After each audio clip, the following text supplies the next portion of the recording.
Alors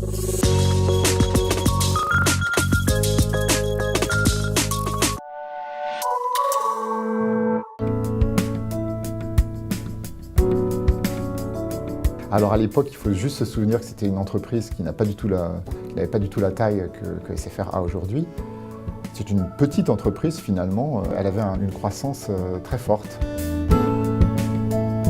Depuis mon premier emploi en 89 jusqu'à aujourd'hui, c'est vrai qu'il y a une constante, c'est d'avoir surfé sur la vague des innovations technologiques. Le secteur des télécommunications est depuis une quinzaine d'années le vecteur de la numérisation. On parle beaucoup de digital et de numérique aujourd'hui. Le support de tout ça, ce sont les réseaux fixes et mobiles haut débit d'aujourd'hui. On voit bien que les compétences qu'on essaie de développer sont des compétences qui touchent à la fois au réseau, à la technique, aussi bien au marketing, à la relation client, et puis également sur la partie contenu, média. Au sein de mon équipe, on a des compétences diverses et on a besoin effectivement à la fois de compétences techniques et technologiques pour comprendre les produits, pour comprendre l'évolution des réseaux, des capacités. On a été un des premiers opérateurs à investir très fortement sur l'alternance, avec plus de 5% aujourd'hui d'alternants dans nos effectifs. Ces jeunes, ils sont nés dans la révolution digitale, ils sont les meilleurs représentants du monde de demain.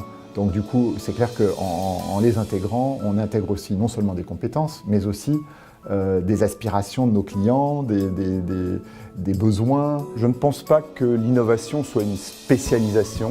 Je pense que c'est d'abord un goût pour faire des choses nouvelles, un goût pour prendre des risques, aller dans des chemins qui sont peu balisés et peu explorés. C'est aussi une ouverture sur pas mal de disciplines. La palette des métiers qui est proposée chez SFR aujourd'hui est une palette qui n'a pas d'équivalent ailleurs. J'ai eu la chance chez SFR de pouvoir changer de métier au moins 4 ou 5 fois. Il faut choisir un métier qu'on aime. On n'est jamais meilleur que quand on a un métier qu'on aime. Donc du coup, c'est vraiment être passionné par ce qu'on fait, c'est la première des choses. Ce qui nous a séduit dans l'initiative d'Hippolyte, c'est l'ouverture internationale, puisque notre groupe s'internationalise aujourd'hui. C'est bien de s'ouvrir à des cultures, à des compétences différentes. Donc ça, c'est quelque chose aussi qui m'a beaucoup plu. Ensuite, j'ai été très sensible au côté on va travailler un sujet qui peut être directement en lien avec l'activité de SFR. Et puis enfin, j'ai trouvé aussi très séduisant l'idée d'être en équipe. Parce qu'aujourd'hui, dans l'entreprise, on fait rien seul. Ce que j'attends des étudiants qui vont participer à ce challenge, c'est de nous donner un regard neuf sur la problématique de la big data, des problématiques d'accès à la donnée, de privacy, donc de respect de la vie privée. Donc c'est autour de ces questions que j'aimerais faire réfléchir les étudiants du challenge.